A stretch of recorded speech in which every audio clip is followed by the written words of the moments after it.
batak nu ngarang Sapina lain lalagaan ge nu makamna di Tanah Abang tah ieu Masjid Tanah Abang ieu mimbar tadi handap eta makom Syekh Salim bin Sumer kula baheula diajak ku almarhum abah kula eta teh kula keur sakola SD nu ngurus ieu cek abah teh ieu tah makam Syekh Salim bin Sumer nu teu bisa dibongkar ku doser geus sabaraha kali ieu dipindahkeun cak almarhum abah kula tak teu bisa tak ieu kuburanna kulantaran teu kaurus jarang nu ziarah mun cacak-cacak kula teu pernah ditungtun ku almarhum teh nyaho kabelah dieuna sabada almarhum teh kula zarah ka dinya ditanya ku urang dinya dibejakeun ku kula kisahna ke kuari dibangun dirapihan luar biasa channel Kiber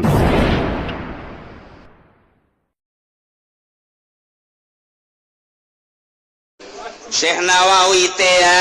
Syekh Nawawi Tanara sakurun jeung Habib Usman mufti Jakarta Habib Usman geus jadi mufti Syekh Nawawi mah masih keneh budak keneh tapi geus tenar keistimewaan Syekh Nawawi Tanara budak ge hartina bebelasa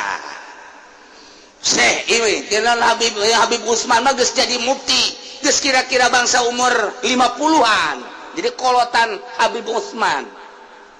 mufti pertama Jakarta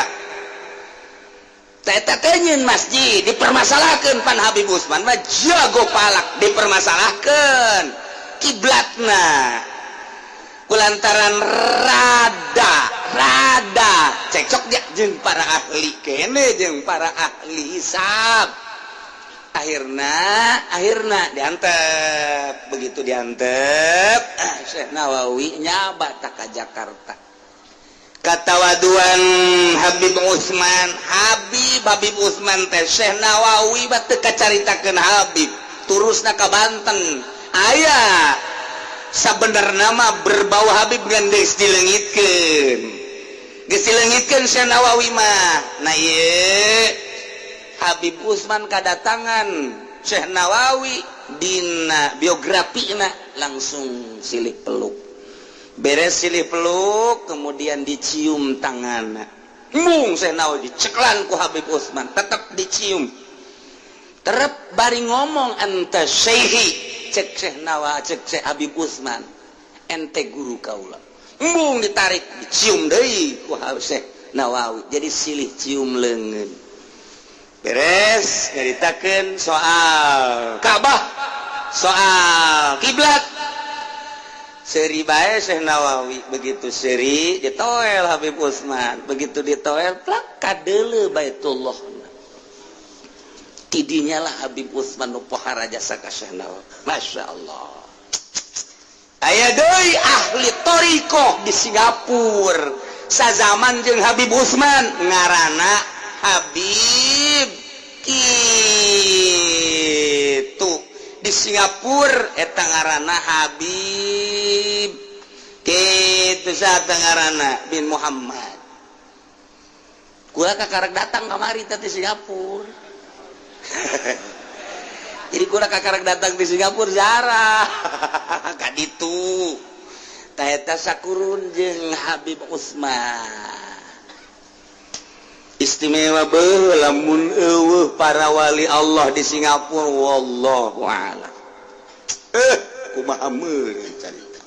sakurun nu ngembangkeun agama di Singapura aya deui anakna Habib Abdurrahman Singapura keneh al-Habsyi ya Allah ya Rabbi Habib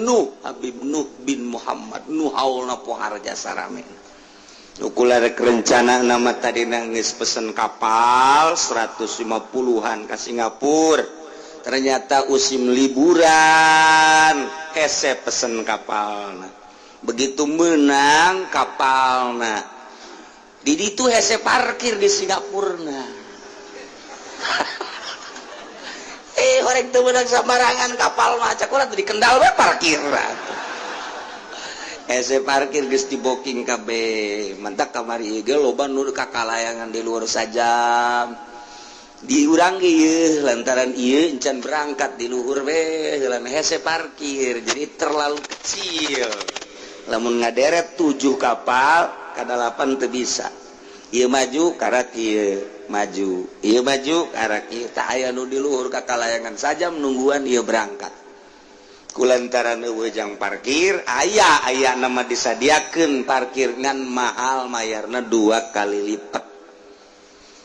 pindah ke Kuala Lumpur salua usum kuari mah mahal aya jang parkir nggak mahal jadi nu kuduna 4 juta sakurangna atawa 5 kuduna 8 juta jadi terlalu mahal teuing ongkosna akhirnya dibatalkeun kulantaran rada boga impian saeutik ceuk kula coba deangan deui geus teu meunang ngan kuat impian akhirnya menang 4 tiket berangkatlah kamari memeh Jumat datang deui ka dieu jam 8 isuk-isuk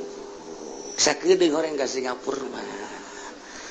aya nu milu ngadenge kula berangkat neangan deui tiket di kapal lain menang deui 13 berangkat deui aya deui nu hayangeun menang deui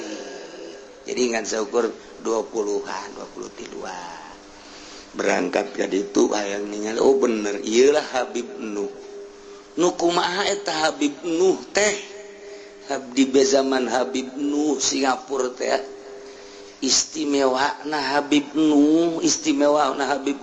ieu pernah baheula manehanana berjuang di Singapura make perjalanan noriko mun teu noriko moal kuat sebab teu narekat mah asal dibere duit bae haju seuri bae pan ieu tarekat mah anti dibere ku pamarentah teh anti larangan keras tarekat mah larangan keras narima ti pamarentah larangan keras namun aya kiai masih kene proposal ka ditu batal tarekat mah andai katanya na terus bae dibere ditarima batal teh lain larangan satu larangan di tarekat mah narima pemberian pemerintah nah, jadi lamun aya nu masih kena narima kana ngana norekat loh ya aing teu nanaon atuh masalah ku masih bae ngan deuleu perjuanganana leeh kajen kumaha leeh sebab geus ti dituna nyekelan tarekat asli mah moal daekeun moal tak kuarita Habib Lutfi diterima kunyana duit ratusan juta di pemerintah cadu datang ka di dahar bae tanyakeun ka Habib Lutfi teu ceuli datang ka di dahar bae tarima mah ditarima dikeunan ka kotok gitu jadi jatuh ka kotok ka jelema aja eta jelemana minjum ti kotok hese kudu dijelaskeun bae berarti eta kotok builer masalah eta cokot sama pitah mun teu dicokot mah ngan moal di dahar moal aya jelema nu norekat ngadahar di ti pamarentah moal lamun nyana terus gadahar diterima dibangunkeun misalnya ka pondok pesantren batal teu norekat deuleu laranganana atuh padu la ilaha illallah mah tah nu teu norekat gak bisa digedekeun la ilaha illallah cauna rada gede deui illallah cauna cau emas leutik la ilaha illallah kipu doli tah bakos kitu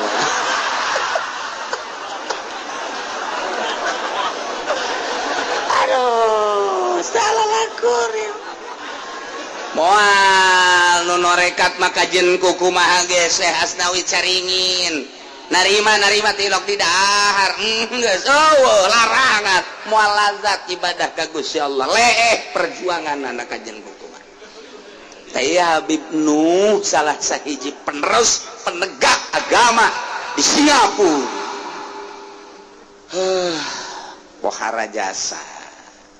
meme Habib Nuh baheula eta mah tahun 1262 baheula eta mah Habib Usman belah dia 1300 ieu mah baheula aya ngaranna Kiai Ismail Al-Khalidi eta mah zaman Syekh Salim bin Sumer nu ngarang Safinatun Najah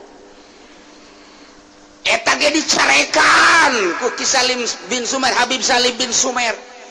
lantaran eta Kiai Ismail Al-Khalidi di Singapura nunggus istimewa jasa perjuangan anak deket jeung presiden Singapura saat eta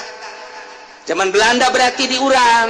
dibere narima dideleukeun ku mata batin Syekh Salim bin Sumer akhirnya dibangunkeun ka imah majelis taklim jeung boga tokonya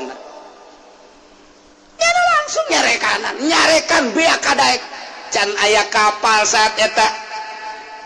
Salim bin Sumer hiber ka Singapura mantak nu ngarang sapina lain lalagaan ge nu makamna di Tanah Abang tah ieu masjid Tanah Abang ieu mimbar tadi handap eta makom Syekh Salim bin Sumer kula baheula diajak ku almarhum abah kula eta teh kula keur sakola SD nu ngurus ieu cek abah teh ieu tah makam Syekh Salim bin Sumer nu teu bisa dibongkar ku doser geus sabaraha kali ieu dipindahkeun cak almarhum abah kula tak teu bisa tak ieu kuburanana kulantaran teu kaurus jarang nu ziarah mun cacak kula teu pernah ditungtun ku almarhum teh nyaho kabelah dieuna sabada almarhum teh kula zarah ka dinya ditanya ku urang dinya dibejakeun ku kula kisahna ke kuari dibangun dirapihan luar biasa kamari dongeng jeung Habib Lutfi salah saurang jamaah di dieu tuh Salim bin Sumer makamnya di Tanah Abang akur berarti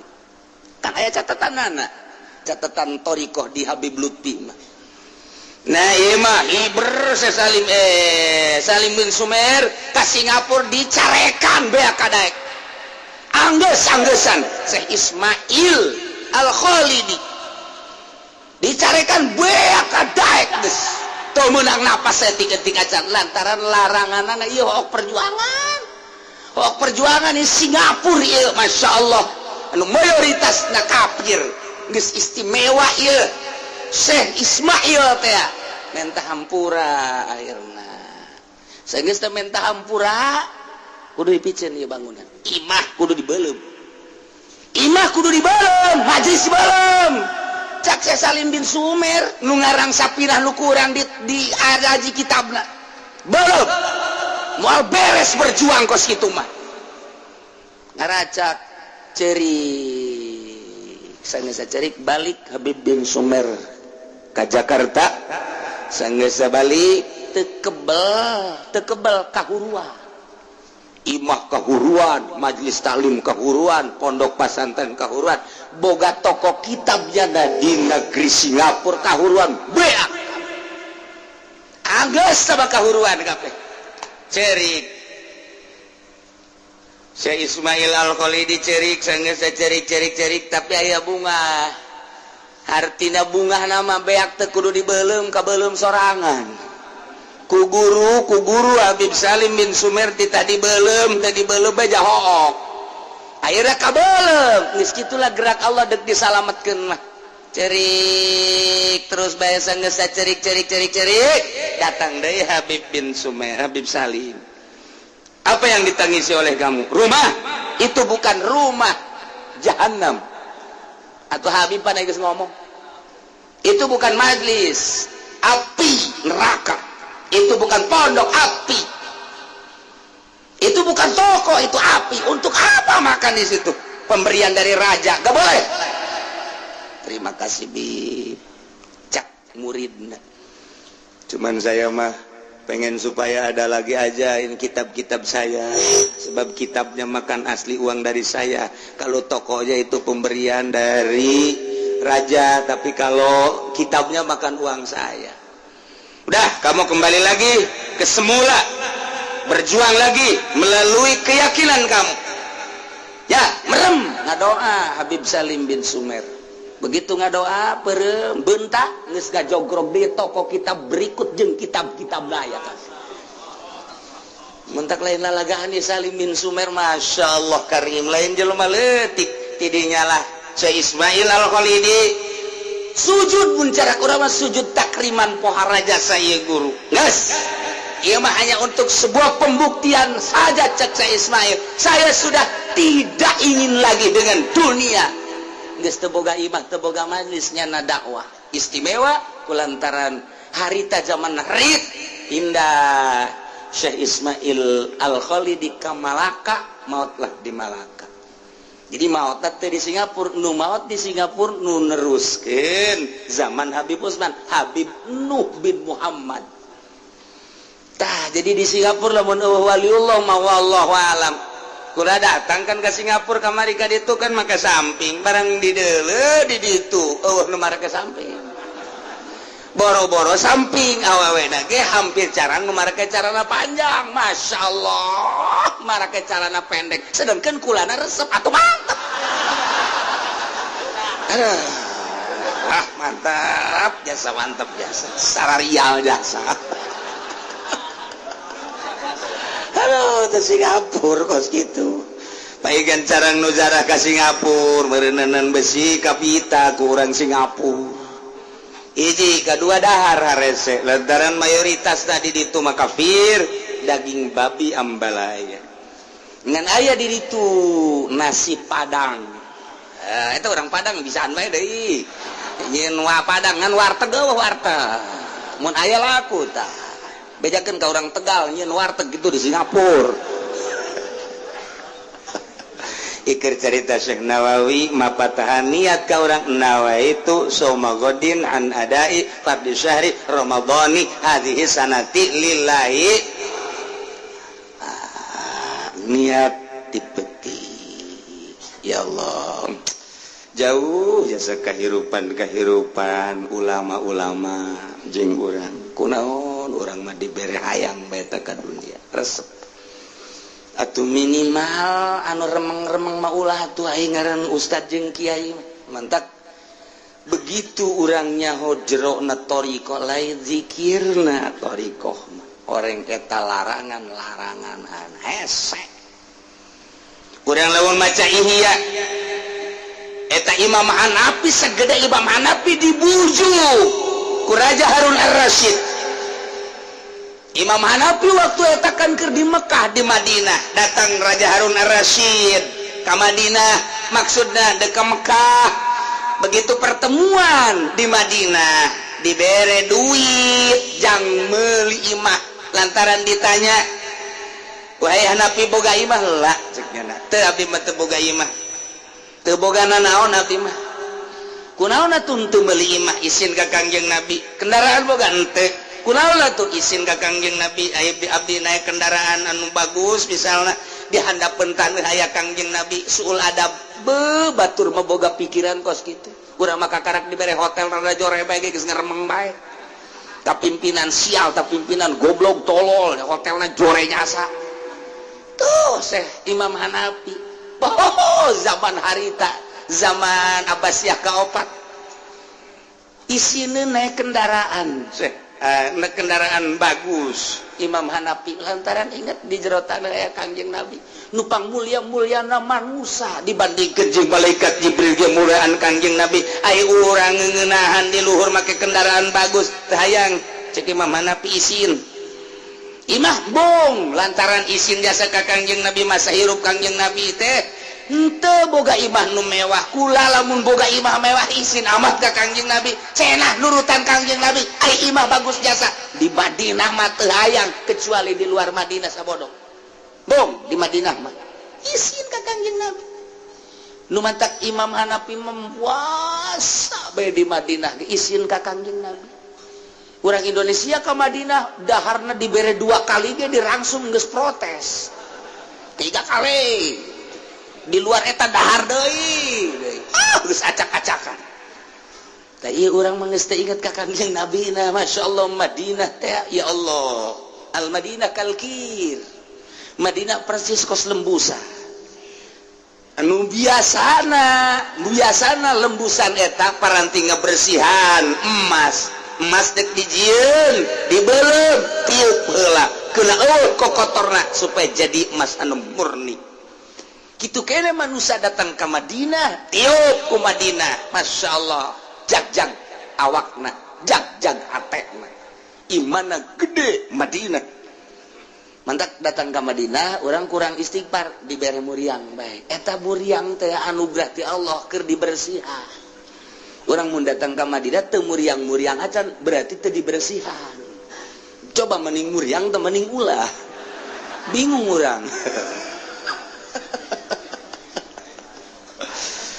teh kuat Imam Hanafi teh lantaran dibere cek jana besi fitnah ditarima bae tarima balik di Megah Raja Harun Ar-Rasyid nanya ke ngisi belikan dia kayak mante kunaon atau ente eta tadi jawabannya seperti gitu tah ieu Imam Hanafi dipaksa dek dibawa ke Baghdad ku Raja Harun Ar-Rasyid dek dijadikeun mufti dunia saat eta mungeun Imam Hanafi teh embung bae duitna Imam Hanafi dibagikeun ti raja teh nya nama tetep embung narima duit ti raja padahal Raja Harun Ar-Rasyid mah kasukeun raja adil kayaknya tetep embung bae norekat kos kitu tah besi kabita ku dunia hiji we Allah masyaallah itu balik Imam Hanafi ka Baghdad didatangan di ku Raja Harun Ar-Rasyid dipanggil titah ka istana dipaksa kita jadi mufti kita ngabagikeun baitul mal kita ngabagikeun zakat sesuai jeung aturanana kumaha eta Imam Hanafi tetep bae embung bahkan ditarohkeun ku Raja Harun Ar-Rasyid daek narima salamet teu daek narima bakal dipecut 20 kali pecutan kumaha eta ngabaged Imam Hanafi teu daek akhirna dipecut 20 kali pecutan balik ke imah ditanya ke muridna cek Imam Hanafi wanian kena dipecut ku raja 20 kali pecutan daripada dipecut jaga di neraka jahanam otakna jeung pikiranana kaditu matak luhur Imam Hanafi mah masyaallah jelema nu teu daek narima duit ti pamarentah teu ngadahar maksudna luhur Habib Lutfi digogoreng ku saha luhur bae kabar ieu Habib Umar condet narimaan jana mah biasa bae tilok di dahar luhur urang lamun nyaritakeun jelema-jelema laluhur tilok aya anu di dahar duit ti pamarentah mah tama getih rakyat kiai anu ngadahar pemberian ti pamarentah sarua jeung ngenyotan darah rakyat pikir taku ieu pikir ngajukeun proposal diberi 100-200 dibangunkeun ka pondok keur dideleukeun bae ku urang eta santri nincakan getih rakyat hees di getih rakyat nu mantak bangun majelis duit ti pamarentah bangun pondok duit ti pamarentah teu betaheun santrina ngajegir majelis taklim 2 tingkat santrina kotok negeri Tajuk kudu kumaha tuh jeung pamarentah biasa urang jasa bangsa sanagara aturan pamarentah hayu silih toel ngan pelebah kiai nu deuk bebeneran ulah narima duitna doa toel pamarentah ketika salah kiai ajak babarengan berjuang ulah leuleuh duitna berjuang mah tuh hayu urang tegakeun ieu bangsa jeung nagara teh rancangan undang-undang narapihkeun nu aya di Senayana sing mun silak mata hatena kiaina tu Noel babarengan ieu teh nagara teh lain nagara anu SBY lain nagara anu menteri lain nagara anu gubernur lain nagara anu bupati lain nagara anu camat lain nagara anu desa lain nagara anu RT nagara urang kabehan baju mundurna terletak di leungeun urang kabehan salah naon tah nu di luar teh naon tah atau presiden salah boro-boro dek sianan ya asal kos negara nu presiden lain nu rakyat nu kabehan urang teu meunang ngakunya nama hanya melaksanakan tugas-tugas selama jadi presiden mata ketika jadi bupati jadi camat jadi kepala desa jadi gubernur menteri jadi presiden lain berarti nyana bebas ngalaksanakeun wewenang justru amanah aya di pundaknya unggul bukan berarti menang tetapi dibang baluhan ku amanah pas ngalaksanakeun amanahna salamet pangheulana ka sorga pas ngalaksanakeun amanah pangheulana keneh bae diseren kumaha siapa eta mah lain nu pamarentah nu urang ku urang dijagaan babarengan ulah sok sombong ulah sok engke tanggung jawab di akhirat emang kumaha kerjasama lain urang haju teu akur jeung pamarentah ulah sote duitna sebab eta mah lain jang kiai eta mah jang loba keneh tasarupkeun sebab eta mah pajak duit rakyat getih rakyat dipret hijikeun di ember eta teh hakikat nama dibawa ka tonggo dibagikeun gelas salurkeun ka handap diuyup nguyup getih rakyat hate bentakeun coba ge bakal malaya berjuang urang mantap jasa hukum sesuai jeung ayana bejakeun nurut jeung teu nurut lain urusan kiai demokrasi nu benerna bejakeun ku pamarentah nurut jeung teu nurut urusan rakyat tah mah Allah tah mah boga aturannya mah ngalaksanakeun bae tugas akur henteu jeung Al-Qur'anul Karim ketika teu akur introspeksi atuh kudu kumaha atuh jadi rancangan undang-undang teh di zaman Bung Karno teh nu sakitu hebatna kok kuari jadi kos kieu di mana ieu letak kesalahanana oh tak atuh makin ka dieu teh kudu makin pinter coba atuh aya weh kumaha sih gemuyu ora ada pikiran sih mah weh edan